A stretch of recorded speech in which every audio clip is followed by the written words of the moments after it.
El episodio de esta semana es traído a ustedes en colaboración con Ambix Producciones. Ambix es una casa productora de todo tipo de contenido audiovisual: video, foto, audio, drones, podcast como este y todo lo que necesitas para potencializar tu marca. Así que, si quieres hacer tu propio podcast, necesitas un video o tienes cualquier necesidad audiovisual, en la descripción aparecen los datos de contacto. Ambix proyecta más.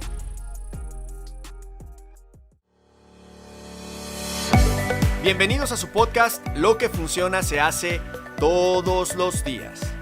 Mi nombre es Luis Ortiz, soy papá de Emiliano y Emanuel, soy triatleta, networker, speaker, amante de las buenas conversaciones y de las conchas.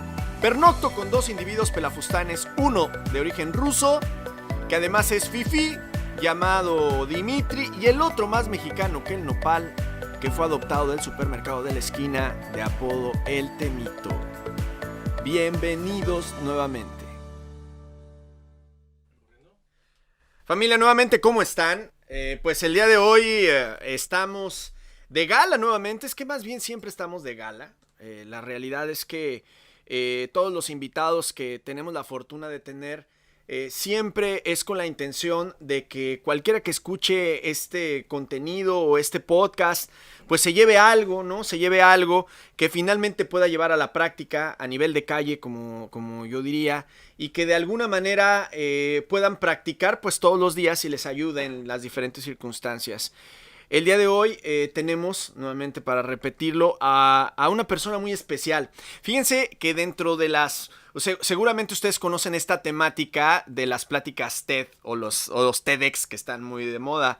Y obviamente estas pláticas han tenido mucha fuerza debido a que se comunica una idea de una manera muy sencilla, de menos de 20 minutos. Y aquí en Tijuana acaba de haber un evento de estos que se hace cada año. No sé cuántos años lleve, pero sé que este año se llevó a cabo nuevamente. Y uno de los expositores era una persona que yo tenía muy cerca dentro de las redes sociales porque es de aquí de Tijuana, de nombre Marquitos Men. Y me llamó mucho la atención, empecé a buscarlo un poco más y empecé a profundizar en su contenido. Me di cuenta que tenía un movimiento que era muy llevado a la idea de combatir la depresión e incluso hablar del tema del suicidio. Algo que me pareció muy fuerte y algo que me pareció muy importante hoy en día, tomando en cuenta que las cifras, sobre todo de la parte de la depresión en el mundo, cada vez van en mayor aumento. Incluso la Organización Mundial de la Salud dice por ahí que en el 2020, pues prácticamente la tendencia uno de los mayores males que va a existir, pues va a ser la depresión. Comencé a buscarlo un poco más y me di cuenta que ya tenía algún tiempo, había estado en TEDx y va a platicarnos él un poco su historia. Es músico, aparte pues obviamente Marquitos tiene su profesión, es profesionista y tiene además un movimiento increíble que va de la mano de apoyar a las personas que están pasando por este tipo de crisis. Así que bienvenido a Lo que funciona se hace todos los días. Marquitos Men, ¿cómo estás? Oye, ¿qué tal lunes aquí nuevamente en Tijuana? Hoy lanzamos el podcast del famoso Grinch. ¿Y qué tal el lunes aquí comenzando la semana con esta ciudad que cada vez se está haciendo más complicada? ¿A poco no? Sí, sí. Pero bueno, hay que ponerle buena actitud. Marquitos, platícanos un poco, híjole, la verdad es que este tema, y vamos a tratar de entrar luego, sobre todo por el tiempo, porque aunque no lo creas, ya que agarramos vuelo, de pronto nos hace falta. Oye, platícame, ¿cómo se llama tu movimiento? ¿De qué se trata? ¿Cuál es el objetivo que tienes? Y bueno, obviamente la historia de por qué surgió. Ok, pues el movimiento tiene por nombre Movimiento Punto y Coma. Es un movimiento de concientización para la prevención del suicidio y esto lo hice retomando la iniciativa del significado del tatuaje punto y coma, que simboliza la esperanza para las personas que luchan contra la ansiedad, depresión, autolesiones y tendencias suicidas. Nosotros tenemos 10 meses trabajando y nos dedicamos a canalizar a personas en situaciones de crisis a terapia psicológica y hacer conferencias en secundarias, preparatorias, centros de rehabilitación, cárceles, refugios para víctimas de persona en recuperación emocional, etcétera.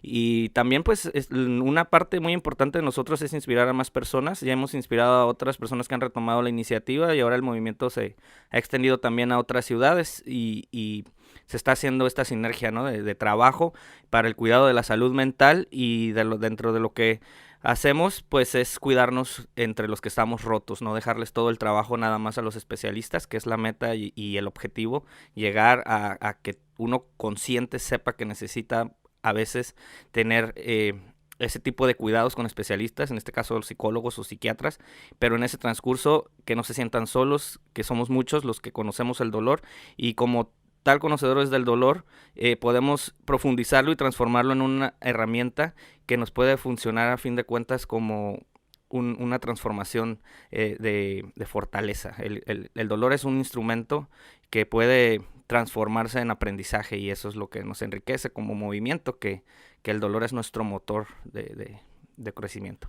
¿Y cómo comienza esto? Porque aparte lo que estás diciendo es algo que además tiene pues un tabú socialmente, ¿no? Porque cuando hablamos primeramente de la depresión, es un tema que yo he tocado constantemente aquí en el podcast desde que lo hacía así como de manera personal ahí en casa hasta ahora que lo hablamos incluso hace poco con el Grinch, y es un tema que cada vez se hace más común el hablar de él, pero que estaba como oculto, que también en México no tenemos muy bien la idea de qué es, de cómo se manifiesta, y aquí me voy a ir un poco a la historia personal, porque Claro. alguien que se involucra en algo como esto tuvo que haber tenido una historia que le impactó, que obviamente tiene que ver con estas dos cosas, la depresión, que finalmente desencadena en algo como una acción, como este tema del suicidio. Antes de entrar, ¿cómo fue que te conectaste con este tema? ¿Tú fuiste alguien que padeciste de depresión, que padeces de depresión? ¿Tuviste que ver o tuviste tendencias suicidas? Platícanos un poco cómo comenzó esto. Sí, pues mi historia de vida es una historia pues no fuera de lo ordinario, es una historia como cualquiera, soy una persona sencilla, me considero una persona sencilla, mi vida pues está en altibajas como la de cualquiera, pero tengo un cuadro de ansiedad y un cuadro de depresión desde que yo era pequeño. Y dicen por ahí, no, pues todos los músicos, todos los artistas somos sensibles. Hipersensibles. Tenemos una vena sensible por ahí. Y pues esto ha provocado que a veces tenga malos manejos de mis puntos de quiebre. Y mis puntos de quiebre pues han sido bastantes, han sido fuertes. Y uno que marcó mi vida. Y por lo que yo decidí transformar el dolor en ayuda, fue porque a la edad de mis 23 años yo pierdo a mi padre a consecuencia de un suicidio. A ver, voy a detenerme ahí. Okay. Tú dices, y aquí es algo muy importante, ¿quién te diagnostica y en qué momento? Porque hablas desde que, digo, normalmente a veces uno entiende a posteriori de que pasa el tiempo, Claro. que uno tenía desde pequeño ciertos cuadros, ¿no? ¿En qué momento fuiste diagnosticado con ese cuadro de ansiedad y depresión? O sea, o desde pequeño ahora sabemos que lo tuviste, pero ¿en qué momento te fue diagnosticado y por quién? La verdad es que desde pequeño yo me había dado cuenta que había algo raro por cómo yo me sentía, pero... O sea, veías las cosas de manera diferente. Así es, pero yo decía, pues es porque soy muy nervioso. ¿Nos puedes decir con tus palabras qué sentías tratando de hacer conexión con ese niño interior de aquel tiempo? Ok, había mucha angustia en mí, Ajá. mucha angustia por todo, por cualquier cosa, desde el momento en que olvidas la cartulina hasta el momento que ya quieres salir de la escuela, el no quererte levantar. Hay muchos factores y muchas situaciones que puedes confundirla con depresión, pero la ansiedad es una cosa que te lleva a tener un descontrol sobre tus emociones, porque la depresión, cuando una persona está atravesando por un cuadro de depresión, por lo regular no le importa nada, vive con una indiferencia. Y con una desesperanza tremenda. Pero siendo niño, o sea, ¿tú te acuerdas, por ejemplo, y quiero un recuerdo en el que tú te sintieras de esa manera ansioso y que dijeras, oye, algo no está bien, pero no sé qué es, porque también nos enfrentamos un poco a la ignorancia. Claro.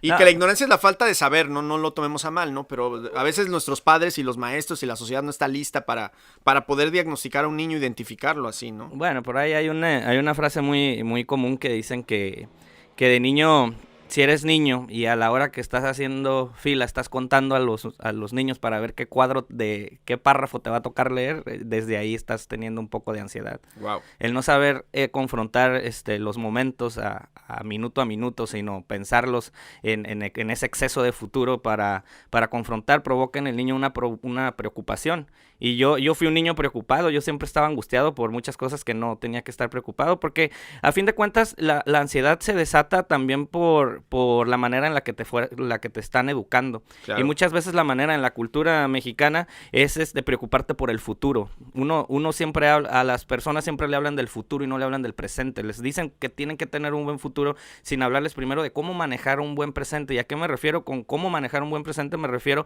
a cómo aprender a pensar. Entonces, la misma angustia y la misma ansiedad te la va provocando no nada más la familia, sino también en la escuela, sino también en la metodología educativa que contamos. Tenemos, claro. Y, perdón. Sí, no. Y entonces tú te veías como un niño ansioso. Obviamente tus padres, me imagino que tampoco tenían mucho la idea de lo que significaban estos cuadros. Claro. O sea, es clásico de que parecían yo también viví algunas situaciones así en donde hoy me doy cuenta que mis padres me dieron lo mejor que tenían, pero que también tenían mucha ignorancia de ciertas situaciones, por tanto, pues era lo que tenían, ¿no? Y ahí es donde uno lo comprende. ¿Y en qué momento entonces brincas de la infancia a un poco a la adolescencia e ir creciendo el cuadro? Me dices que a los 23 años vives este punto de quiebre del suicidio de tu papá, que me imagino que obviamente también ha de haber tenido cuadros depresivos, ¿no? Claro. Pero ¿cuándo es cuando tú te enfrentas, por ejemplo, en la adolescencia? ¿Cómo lo viviste? Que más son muchos cambios entre la ansiedad y cuándo fue que te acercaste entonces la primera vez a la depresión. Ok, nada más para terminar de complementar la respuesta anterior, yo tenía mucho que en el cuarto donde guardaba mi bicicleta, me levantaba a la hora que fuera a ir a ver si estaba mi bicicleta. Tenía mucho miedo de que me robaran mi bicicleta. Y así a veces pelaba el ojo a la 1 de la mañana y me asomaba a ver si estaba mi bicicleta. En la mañana antes de irme a la escuela me fijaba si estaba mi bicicleta. A veces estaba viendo una película y de la nada se me venía a la mente mi bicicleta e iba y me asomaba a ver si estaba. Nadie entraba a mi casa, era una casa que estaba bien protegida en todo sentido porque pues estaba siempre familiares míos ahí donde yo vivía. Entonces, era angustia. Era una angustia, pero no entendía yo por qué tenía esa angustia, ¿sí me explico? O sea, no había una razón, no me había pasado nada para yo sentirme angustiado. Ahora la angustia social pues se vive porque nosotros estamos en una sociedad que es atacada constantemente con la violencia y si las personas me están escuchando y dicen, es que yo así me siento, reviso cada rato mi carro, o sea, es diferente, pues es multifactorial la manera en la que adquirimos, pero cuando eres niño y tienes una protección porque mis padres fueron buenos padres, yo considero eso, y yo lo tenía y nunca me di cuenta. Me di cuenta posteriormente cuando pasa lo de mi padre, empecé a ir al psicólogo, empecé a ir a terapias y en un punto llegué a ser canalizado a un psiquiatra y el psiquiatra fue quien me diagnostica. ¿Cuántos años pasaron? No, pues yo tenía 23 años y hasta los 24 años fue cuando tuve el diagnóstico. O sea que 24 años te la tuviste que fumar estos cuadros, pues así a lo pelón, diríamos coloquialmente en México. Sí, pues más que nada viviendo con ignorancia, yo siempre lo vi como que, pues soy una persona muy nerviosa, soy una persona con mucho autocontrol, soy muy aprensivo, siempre me daba esas respuestas y porque son, a fin de cuentas, pues son normas de conducta que uno desprende y es bueno, por ejemplo, la ansiedad tenemos que considerar que es un aspecto de alerta del cuerpo y de la mente hacia cualquier situación. Esta no es para nada mala porque es bueno estar alerta en cualquier situación. Es como un preámbulo a que algo no está bien. Así es. El problema es cuando se vuelve patológico y lo vuelves crónico y todos los días luchas contra eso, ya ni siquiera tomas tú el control y ya eso te controla a ti, ya estás preocupado por cosas y eso te provoca que tu mente dé un giro a la realidad, empiezas a distorsionar la realidad y empiezas a preocuparte por cosas que ni siquiera están pasando. Claro. Eso es cuando se vuelve un problema la ansiedad. Entonces, si alguno de los que me están escuchando alguna vez en el día tienen depresión o alguna vez en el día tienen ansiedad, es totalmente natural. Es parte de las emociones es como humanas. Un sentimiento, una emoción más. Aquí el problema es cuando lo volvemos cronológico y se nos sale de control. Ahí empieza a haber un problema de disciplinar nuestra mente y es cuando puede crear un conflicto y llevarnos a situaciones adversas. Ahora, y con todo respeto lo hago con la intención de que la gente nos escuche y sobre todo porque significa este punto de quiebre, claro, que además desencadenó en punto y coma. ¿O conoces qué pasa? ¿Por qué tu papá llega a este punto de tomar la determinación de quitarse la vida. Hoy, ¿cómo lo ves a distancia, ahora con lo que sabes? ¿Qué fue lo que pasó? Entonces, este tema es hereditario en ese sentido, es un tema también fisiológico. Hoy sé, y esto sí lo tengo muy, muy claro, que también la depresión tiene que ver con la ausencia de ciertas químicas o fármacos cerebrales. ¿Qué piensas acerca de esto y qué pasó con este gran momento, este duro momento de tu papá? ¿Cómo lo ves? ¿Qué fue? ¿Cómo nos puedes describir ese momento? Bueno, siempre para las personas que pierden un familiar a consecuencia de un suicidio, obviamente el primer impacto es la muerte y la pérdida del ser, como cualquier muerte, como cualquier Claro. luto. Es difícil pasar por un luto cuando pierdes a una persona de tu núcleo familiar. Ahora, de una forma tan extraordinaria como lo es un suicidio, donde a mí, por ejemplo, yo veía como una parte de la ciencia ficción de mi vida el suicidio, yo lo veía ajeno a mí, yo veía que eso le pasaba a la gente que no estaba en mi círculo familiar y le pasaba a la gente que sufría de más, o sea, nunca me imaginé antes de esa parte de mi vida yo atravesar por algo así. Entonces empiezan a surgir muchas preguntas y te empiezas a sentir culpable. Y te empiezas a sentir culpable porque no entiendes todo el contexto ni comprendes lo que conlleva tomar una decisión así de lamentable.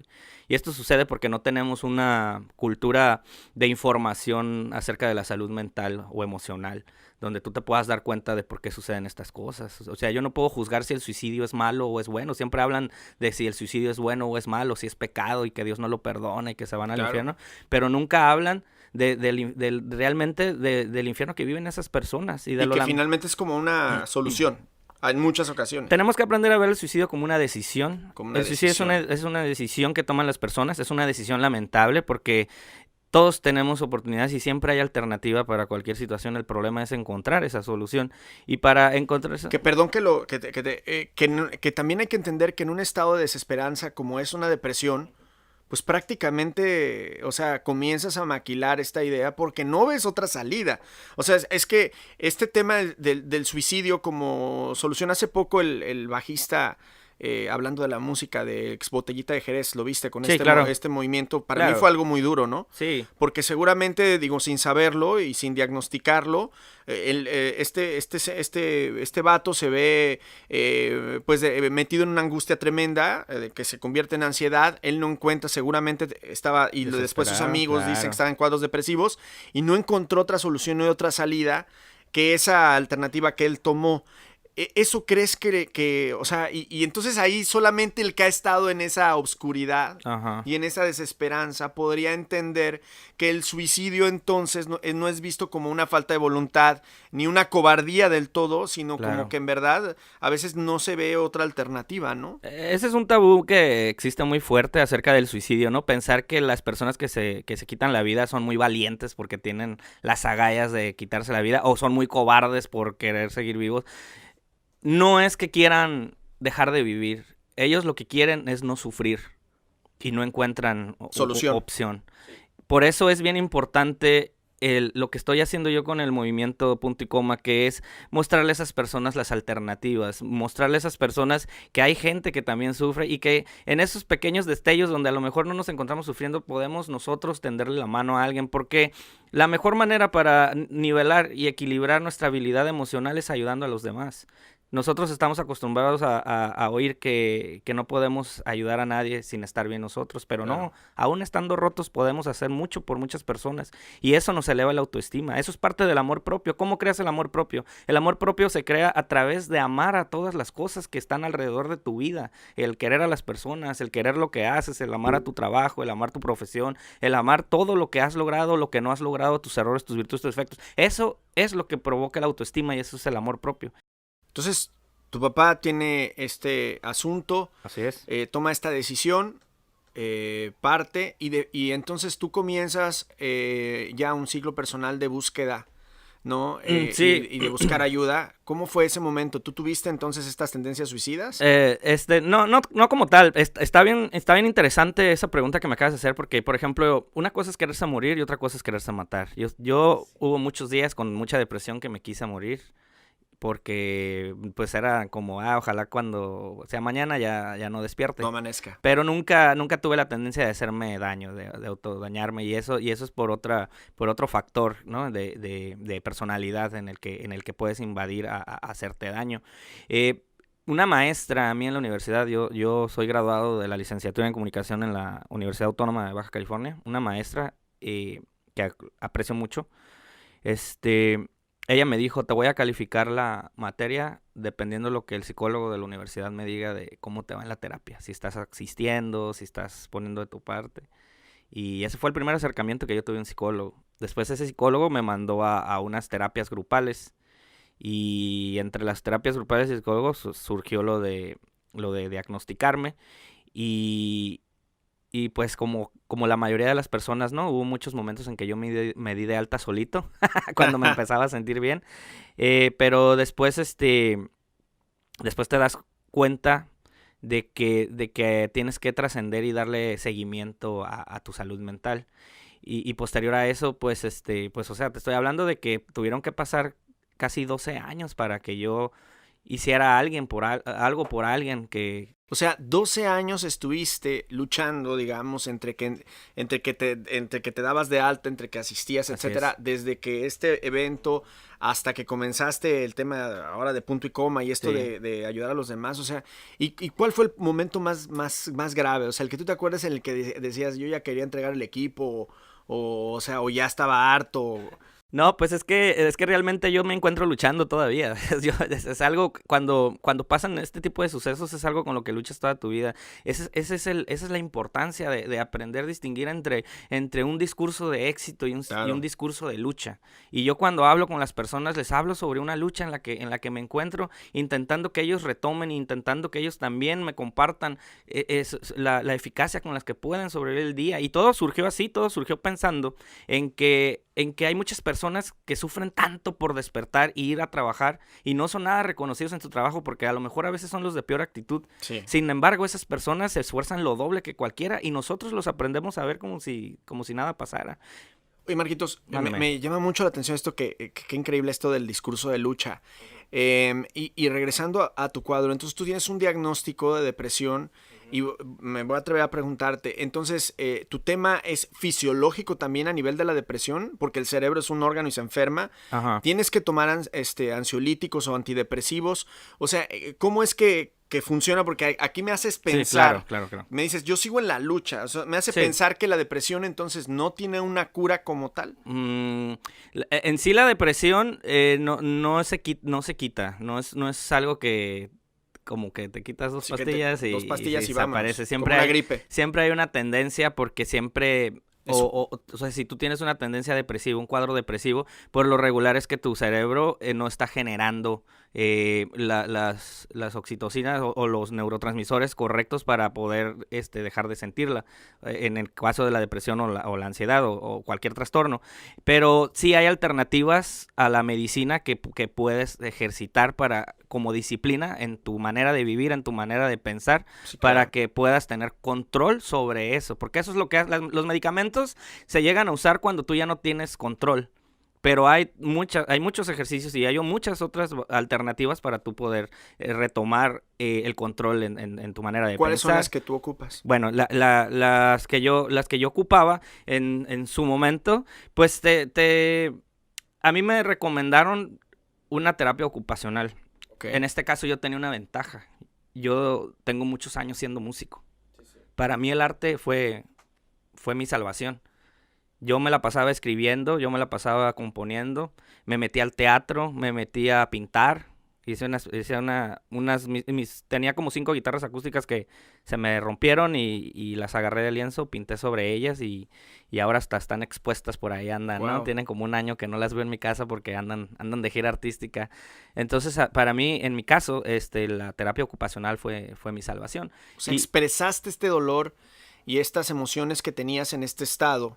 lo transformé. Lo Así transformaste, es. o sea, fue un punto de partida para desarrollar algo, que es algo que además se ve en muchísimos artistas, en muchísimas latitudes, sí. ¿no? O sea, dice que Hemingway vivió una depresión tremenda cuando escribió El viejo y el mar, Claro. y se dice, o sea, hay muchísimas historias de temas depresivos en donde hay grandes artistas que estuvieron dentro de la depresión haciendo cosas increíbles. Sí, no precisamente tienes que escribir y hablar de depresión cuando te sientes deprimido. Claro. Puedes hablar sobre Lo que pasa es que cuando tú tienes un sentimiento de depresión, tus emociones están a flor de piel y empiezas a captar de una manera más humanizada las situaciones de la vida. Y esto te hace escribir con más profundidad, en el caso de la escritura, o pintar con más profundidad, o componer, o cantar. Y en mi caso, yo llevaba 21 años haciendo música y hubo un momento donde la música ya no me daba lo que yo antes sostenía. Por el contrario, pues estaba yo ya... adrenalina y esas endorfinas que generan. Por el contrario, yo ya estaba, me estaba empezando a aburrir y me estaba empezando a hartar del ambiente, de la gente, pues estaba cayendo en una depresión porque ya se me había vuelto una rutina más que una pasión el hecho de cantar y componer. Y esto me lleva... Lo dije de manera poética en las charlas TEDx, como lo mencionaste tú, me lleva a descubrir que hay un arte supremo por encima de los demás, que consiste en transformar esa desfortuna y ese dolor en un servicio a los demás, en ayudar. Y por eso le llaman el superarte, el superarte. Superarte. El superarte. Qué interesante. Entonces, este juego de palabras lo utilicé en TEDx porque para mí el ayudar como proceso artístico, igual que cuando hacía canciones, igual que como cuando pintaba mis guitarras, el ayudar tiene los mismos factores y la misma estructura que, hablando en sentido de un proceso, que el arte. Fíjate, necesitas inspiración, necesitas un objetivo, necesitas todo eso. Entonces yo descubrí que el ayudar a las personas es un arte y es la manera en la que ahora yo expreso y transformo mi dolor o mi ansiedad o mi depresión. Y no necesito, por el momento, he estado muy bien, he estado estable, pues, y no necesito yo, por ejemplo, andar medicándome o cosas así, porque desde un principio a mí me funcionó mucho lo de la terapia ocupacional. ¿Y en qué momento y cuándo fue que tú admites socialmente? ¿Y qué fue el paso que te dio? Porque finalmente alguien que también pasa por depresión, hablando de los tabús sociales, claro, pues obviamente se ve con alguien con falta de valor. Y entonces hay que tener un valor para decir, oye, estoy en una depresión, necesito ayuda, primero.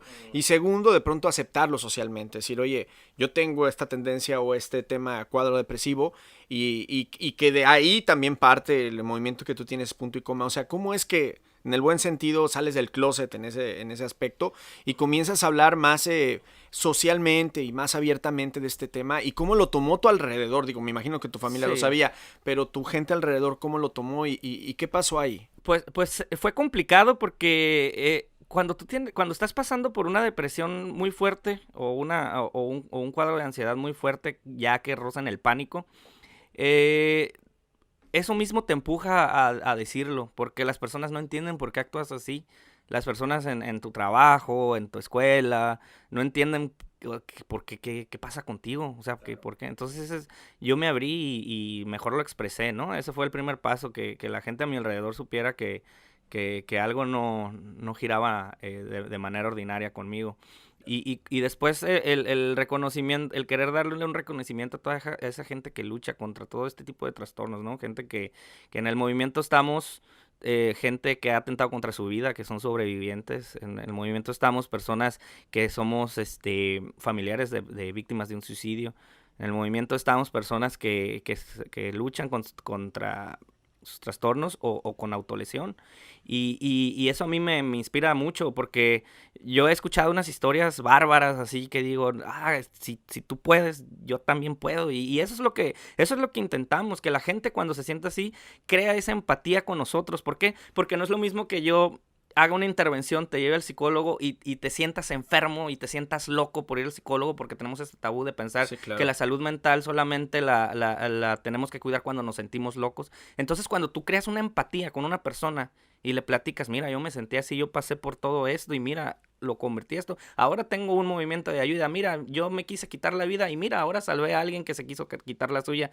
Eso va haciendo una conexión empática entre todos nosotros y produce una sinergia bien interesante. Como un grupo de autoayuda. Sí, porque es un grupo de autoayuda totalmente, pues, o sea, como dicen ahí, pues yo soy el vocero nada más, yo les doy carrilla porque somos un equipo de 20 personas, de que yo soy el peón, pues a mí me mandan al frente de guerra, pero pues también el equipo de psicólogos pues son los que se llevan friega porque mucha gente nos contacta y ese es principalmente nuestro objetivo, que mucha gente no sabe por dónde empezar su tratamiento, por dónde empezar, qué es lo que tiene que hacer. Muchas veces no quieren... a veces hasta por vergüenza no quieren hablar de lo que Muchas veces no quieren, ni siquiera quieren un psicólogo ni llevar un tratamiento, simplemente quieren ser escuchados y es parte de lo que hacemos, ¿no? Escuchar a la gente hombro con hombro y tenderles la mano y decirles aquí estoy y contarles, ¿no? También a ellos les gusta también ayudar y también si ellos saben que produciste algo positivo gracias a ellos, eso les sirve también en el autoestima a esas personas. Y muchas personas, por ejemplo, te cuento, yo voy con unas niñas que sufrieron trata de personas, una de ellas en alguna ocasión se quiso matar, a consecuencia de eso me contactan, me otorgan el permiso porque no es fácil entrar a los refugios, me otorgan el permiso, voy a platico con ellas, son niñas así chiquitas entre los 6 y los 15 años. Sí, sé que estás en la red binacional de corazones. Y con ellas, pues yo he aprendido bastante, ¿no? Ellas me dan mucha fuerza, me dan mucho poder, me han hecho recaditos que dicen ánimo, sé fuerte, tú puedes, no estés triste, todo pasa. Y pues si ellas pueden, yo también puedo. Y yo las estoy instruyendo. Yo les digo que ellas, cuando crezcan, ellas van a ser el punto y coma. Y ellas van a salir a decirle al mundo que su historia todavía no termina.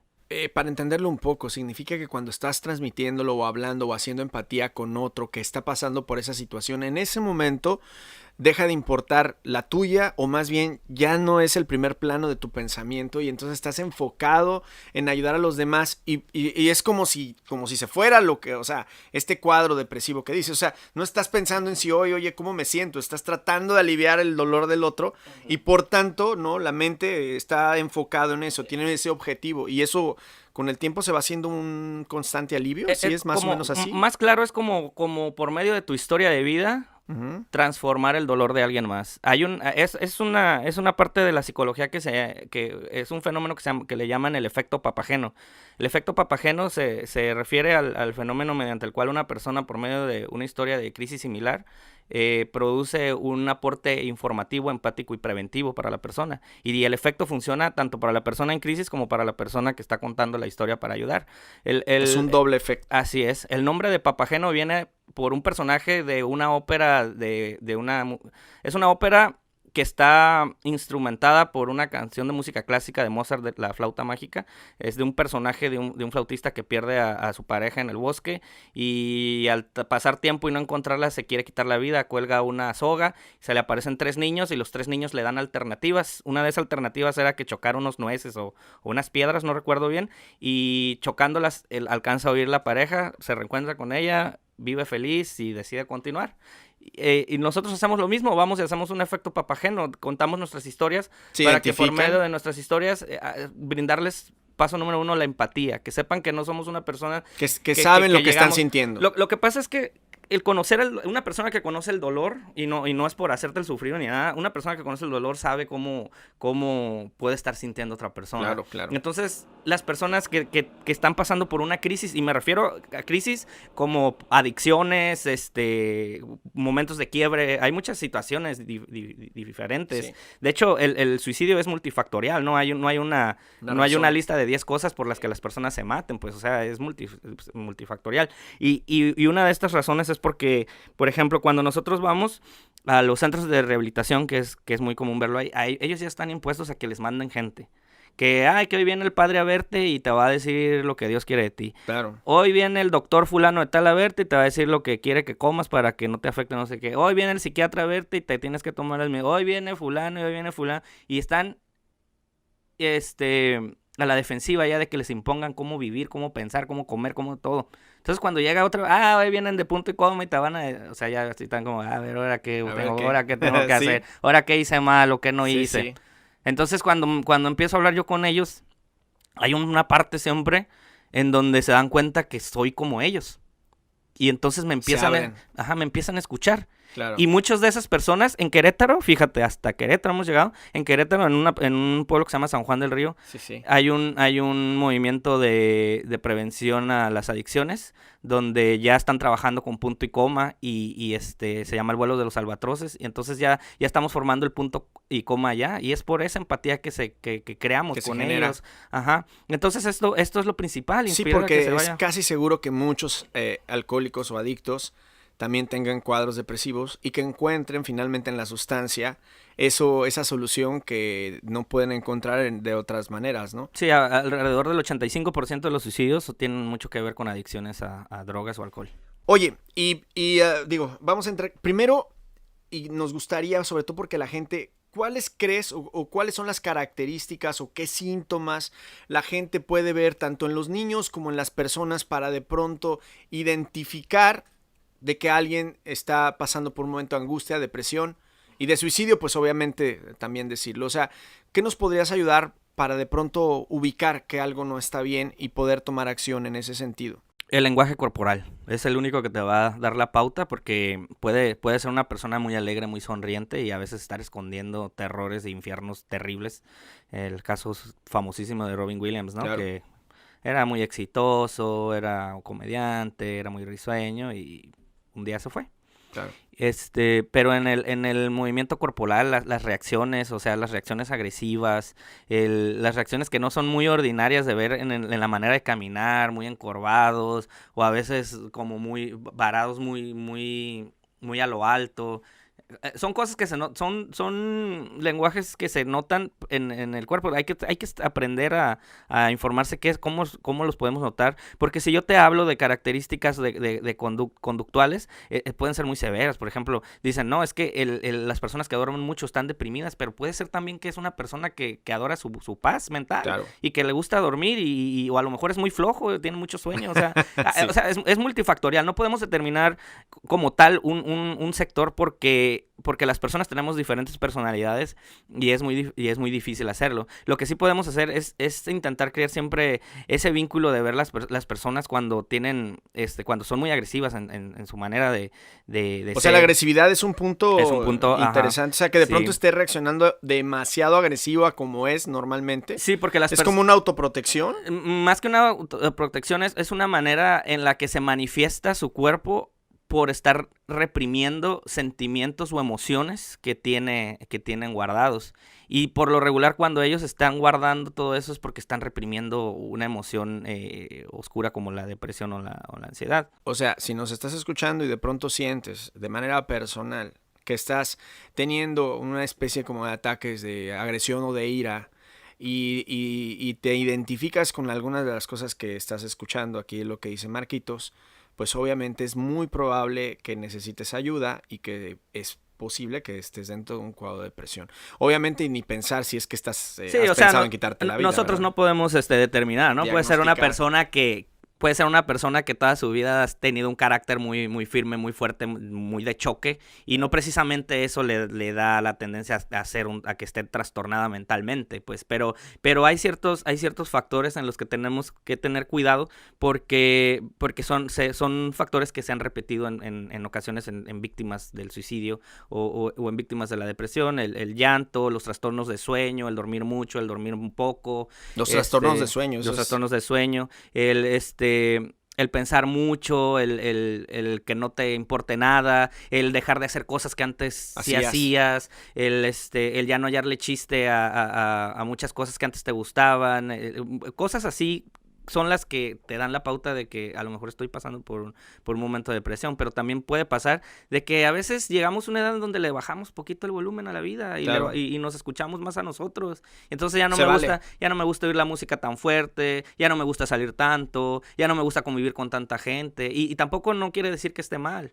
Claro, Entonces, son etapas. Son etapas, entonces, pero para determinar eso hay especialistas, son psicólogos.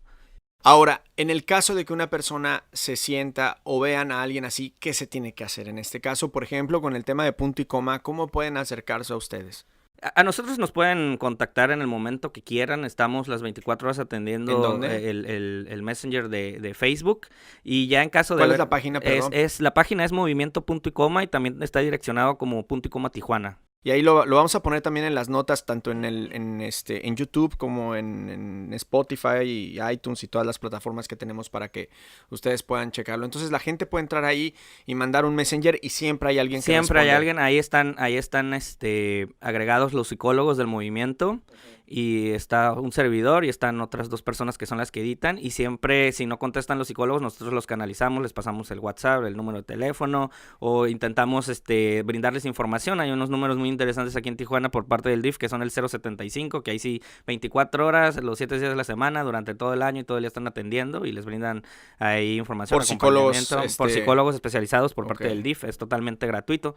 Y pues su ayuda también en ese sentido, la canalización es gratuita. Ustedes no dan terapia. Sí, bueno, el equipo de psicólogos que está en nuestro movimiento da la terapia. ¿Y eso es gratuito o ya tiene un costo? No, ahí como lo hacemos por parte del movimiento, los psicólogos siempre evalúan la situación de cada persona, claro. Se evalúan a sus medidas, porque a fin de cuentas nosotros somos un movimiento sin fines de lucro, pero queremos también crecer como movimiento y también queremos crecer a más personas. Nosotros tenemos nuestros trabajos aparte y por el momento ahorita tenemos pensado y hemos hecho algunos talleres en donde el cover ha sido aportaciones para los refugios o aportaciones para crear sesiones gratuitas, pero cuando no podemos, lo que sí es que los psicólogos a mí me lo han dicho directamente, claro. O sea, es que se lo tuve que dar gratis porque no tenía, cosas así, claro. Pero siempre vemos la manera de ayudar. Si no tienen dinero, nosotros sabemos con quién pueden dirigirse. Nosotros ya tenemos vinculación también con las personas que están a cargo de la red de prevención del suicidio aquí en Tijuana.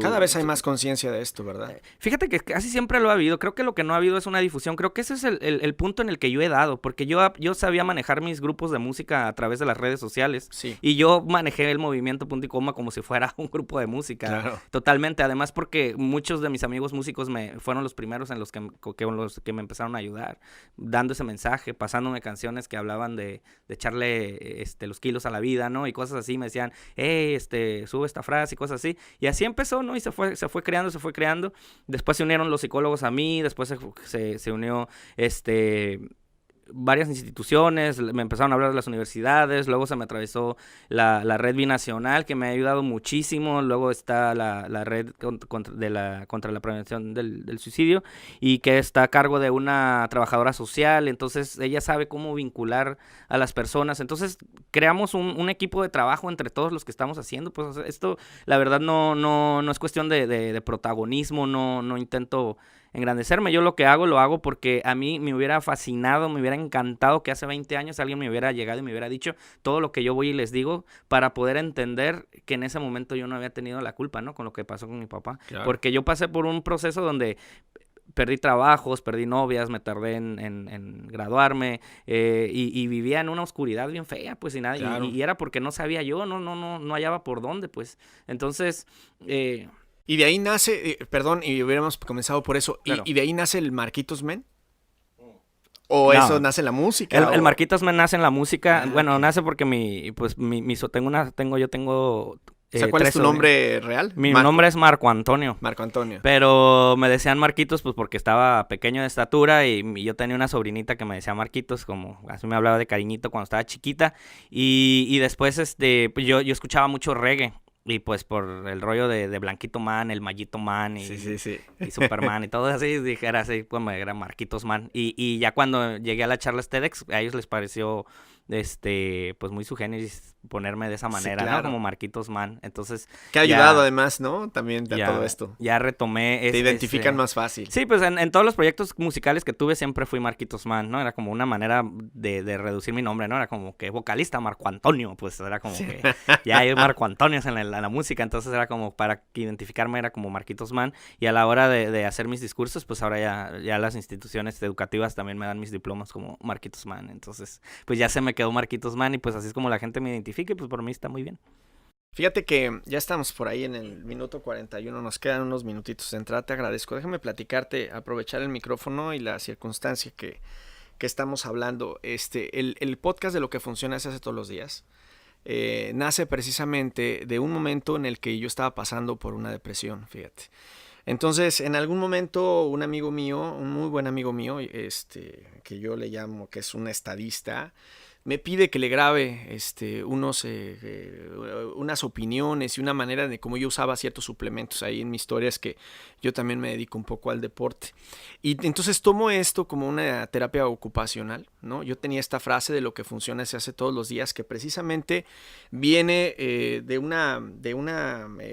digamos, de una evolución de la palabra solo por hoy, que también tiene una historia en mi vida, y luego de un día a la vez. El solo por hoy para mí es un acto punitivo de pronto. Claro, ¿no? Sí, es un acto maravilloso. de continencia, ¿no? El un día a la vez es cuando ya entiendes como que está pasando el tiempo y lo llevas como de una manera sistemática, pero lo que funciona se hace todos los días, que es la frase y el nombre del podcast, viene de que tú sabes, de que yo estoy completamente convencido el día de hoy, que todo aquello que quieras que funcione, cuando lo ejecutas a diario, sin duda vas mejorando, ¿no? Hasta qué grado depende del talento y eso. En la música se puede ver muy bien. Entonces yo estaba pasando por un momento complicado en mi vida y entonces me dice que le ayude con todo esto y le doy, aquí está el teléfono, le doy un play al teléfono y me pongo a grabar, ¿no? De manera solitaria, y lo subí a una red social, más bien a una plataforma, y me propuse grabar todos los días, ¿no? Para también ir mejorando en la manera, porque hablar directamente contra un teléfono no es nada sencillo. Y así pasaron 177 días. Durante estos 177 días, y que muchas de las cosas que yo comparto en mis redes sociales o incluso en los 260 y tantos episodios que hay posterior o anterior a que lo que estamos haciendo, yo fui desarrollando, y por eso me interesaba mucho platicar contigo, un sistema, una metodología personal de cómo levantar mi estado de ánimo de manera constante. Entonces hay varias frases que utilicé. El primero, este tema de cuando estás en un tema de depresión duro, el primer, para mí, y te lo hablo de manera personal, empáticamente, como lo decías, el primer punto era levantarme todos los días. Entonces cuando yo despertaba y abría los ojos, mi mente comenzaba a variar precisamente entre el futuro, que era una angustia constante, y entre el pasado, que me atormentaba, ¿no? Entonces, para evitar ese tema de estar en la cama, entonces me despertaba y me levantaba. Y un día una amiga me dijo, también agradece. Entonces me despertaba, agradecía y me levantaba. Literal, despertaba, abría los ojos y me paraba de la cama. Claro. Y después de eso, como yo era deportista, y a una historia que después podemos compartir, ¿no? Yo me salía, hacía mis cosas, etcétera, y luego me salía a hacer ejercicio. Prácticamente yo corro. Y me salía yo a correr. Y esto es también como una parte, una aportación personal a tu proyecto.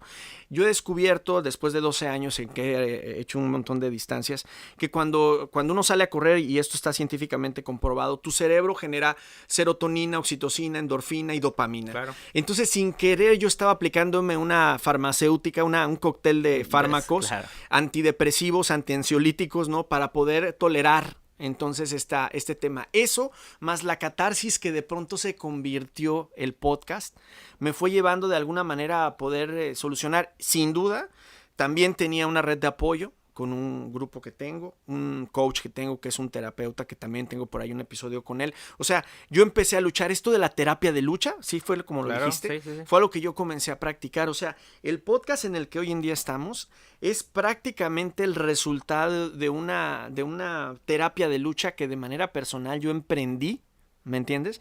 Para poder luchar con todo esto que me estaba sucediendo. Yo también, como tú, soy hipersensible e hipervigilante, y lo vine a aprender 20 y tantos años después.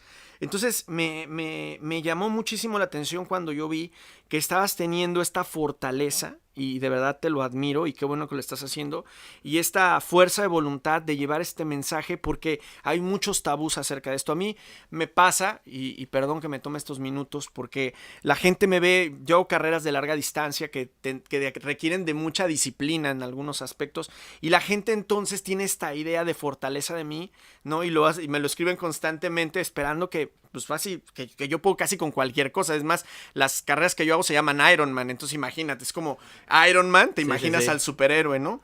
Y prácticamente para mí ha sido una alternativa de poder sobrellevar mis estados de ánimo, que yo he descubierto que tenía desde pequeño, y que también, de la manera en como tú lo dices, fue muy difícil descubrir hasta posteriori los momentos y los puntos de quiebre que he tenido en mi vida. Así que, híjole, de manera personal, como un ser humano que ha pasado por estas circunstancias, te agradezco esta entrevista, pero sobre todo este movimiento y esta fuerza de voluntad y este valor de poner gracias. esto en la mesa y de frente y de hablar de estas cosas, porque no todos son tan afortunados como tú o tan afortunados como yo. También me siento un afortunado de poder sobrellevar estas cosas y de que de alguna manera la gente que se vea identificado con estas emociones y estos sentimientos se vea ligado. Y esa es la razón también de este podcast, llevar un mensaje para el que lo pueda captar de diferentes cosas. Y esta me parecía muy importante y pues bueno, esa es la historia. Y nada más para terminar antes de despedirnos de que tengo, y lo había traído, pero fíjate, tengo unas ahí. Creamos entonces unas banditas, ¿no? Que es como esta que traigo yo aquí. Y que te voy a dar además la que yo traigo. Muchas Porque gracias. Finalmente esto creó, ¿no? Esto de lo que funciona se hace todos los días. La bandita creó un ancla para recordarme que todo aquello que yo intento que funcione lo tengo que hacer a diario. Y para tener un ancla emocional de dónde agarrarme y saber en este caso como esta alternativa. Y la que yo traigo puesta te la voy a regalar. Muchas gracias. Como una, aquí se la Muchísimas gracias. Para que darte las gracias por haber venido y platicarte un poco la historia de este podcast que está pasando ahora por una segunda etapa. Y pues bueno, ahí está para que veas que más o menos lo que tú estabas diciendo es algo como lo que nosotros y de manera personal yo también. Sí, mira, te voy a contestar con algo. Yo creo que también todo el discurso de lucha ha tenido una reacción en mí y me ha llevado a conocer personas y a lugares que no, pues que ni me imaginaba. Y pues toda esa consecuencia, todo ese resultado, pues también me ha traído hoy aquí contigo, ¿no? Claro. Y es un resultado muy, muy lindo, yo te agradezco mucho. Y toda la historia que me compartes es porque hay una frase que a mí en lo particular me gusta mucho que dice: el principal ingrediente para sanar tus heridas es aprender a pensar. Y tú un día te sentaste y analizaste y te diste cuenta de que por medio de la apreciación mental podías tú tener una rutina en la cual los detalles simples nos dan estabilidad porque tú ya controlabas algo, te ponías metas en tus carreras de Ironman, en tus carreras diarias, salías a correr y era algo que realizabas. Entonces eso eleva siempre el poder mental en el aspecto biológico y también en el anímico. Entonces yo creo que ese es el principal ingrediente para empezar a sanar, que las personas empiecen a pensar, que hagan una introspección de sí mismos y se empiecen a dar cuenta qué es lo que falta, qué es lo que sobra, porque también muchas veces hay muchas cosas que en nuestra vida nos sobran, incluyendo personas, y hay que aprender a decir no, y hay una regla bien básica en la neurolingüística para que sucedan las cosas, que es decir yo me permito y yo cancelo, y no casarnos con las enfermedades mentales, no decir estoy triste, no, siento tristeza, que no te identifiques con una emoción. Tú no eres una emoción, estás teniendo una emoción, entonces dilo como debe ser, porque el inconsciente no comprende de bromas, no comprende de indirectas. Entonces tú lo que le digas a tu inconsciente, eso es en lo que te vas a empezar a convertir. La palabra tiene un poder bien importante, claro. O sea, tan importante que ha vuelto religiones, ha creado teorías, ha creado corrientes filosóficas. Las personas cometemos errores, pero las ideas nunca mueren, pueden trascender. Entonces esa idea, ese poder que tienen los símbolos, como en este caso el que le queremos dar a punto y coma por el estandarte que representa, pues es eso de que, oye, ¿sabes qué? Tú, sea como sea, eres una persona que puede trascender en la vida de alguien más, puede ser esa pequeña luz. Y así como tú me compartes esa historia, yo te aseguro que alguien va a escuchar lo que acabas de contarme, se va a sentir identificado o va a encontrar una alternativa para poder empezar a hacer su rutina. Y por eso yo te agradezco mucho. Creo que el que utilices la frase de lo que funciona se hace todos los días es muy importante, porque entonces así estás programando ya tu cerebro, y el cerebro es eso, hay que aprender a dominarlo. Me dicen las personas cuando es que esto es que yo me sigo sintiendo gorda, me decía, no, pues miéntete, pues miéntete. Sí, miéntete y tanto te vas a mentir que tu mente se lo va a creer y te vas a dejar sentir así. A veces es bien importante encontrarle las manías a la mente. La mente es un laberinto que funciona de diferentes maneras, porque tiene mucho que ver también cómo nosotros empleamos el enfoque y creamos las perspectivas. Y para crear las perspectivas indicadas hay que experimentar, hay que hacer cosas que no habíamos hecho, como en tu caso el podcast y el correr. Y el tener una perspectiva más amplia nos va a dejar ver todo lo que no hemos dado. Y muchas veces también el recibir, el dejarnos ayudar, nos enseña a descubrir lo que nosotros no hemos aportado todavía. Entonces, No, hombre, Marquitos. pues yo te agradezco bastante, No. ¿no? Tus palabras y la invitación y pues estos espacios para mí son súper importantes porque es la manera en la que yo puedo llegar a decirle a las personas. Nosotros, de parte de todo el movimiento, porque finalmente todos los que de alguna manera ya nos siguen somos parte de una sola idea, te agradezco ya de manera personal también el que hayas aceptado la invitación y de verdad una gran plática y estoy convencido de que la gente, si en algún momento se identifica, pues contigo tiene una alternativa en el movimiento que tienes para poder buscar ayuda. Si nos puedes repetir nada más tus redes sociales para que la gente te pueda buscar, tanto en Instagram de manera personal como el de Punto y Coma, para que la gente te Claro pueda que buscar. sí. En Instagram, en Facebook y en YouTube pueden encontrar mis redes sociales como Marquitos Man.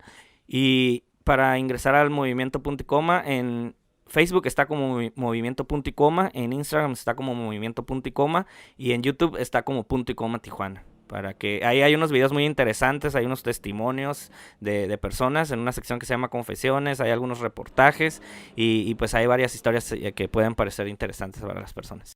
Pues ahí está, amigos. Tienen, una gran plática, de verdad, para volverla a escuchar un par de veces.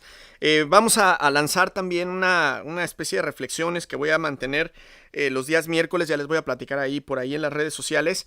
Y de antemano, muchísimas gracias. Nuevamente le agradecemos a Ambix Producciones que nos está apoyando. Si tú tienes cualquier tipo de proyecto de comunicación o quieres hacer un podcast o quieres grabar algún tipo de video, tanto para tu empresa a nivel de comunicación como de manera personal, si es que quieres en el tema de las redes sociales, Ambix precisamente se dedica a esto y son los que nos han ayudado a que todo esto tome un mejor formato para llegar a muchísimas más personas. Así que también muchísimas gracias, Ambix, por esto. Muchísimas gracias nuevamente, Marquitos Man, por todo esto. A ver si luego nos aventamos un palomazo sí, ¿no? En las liras.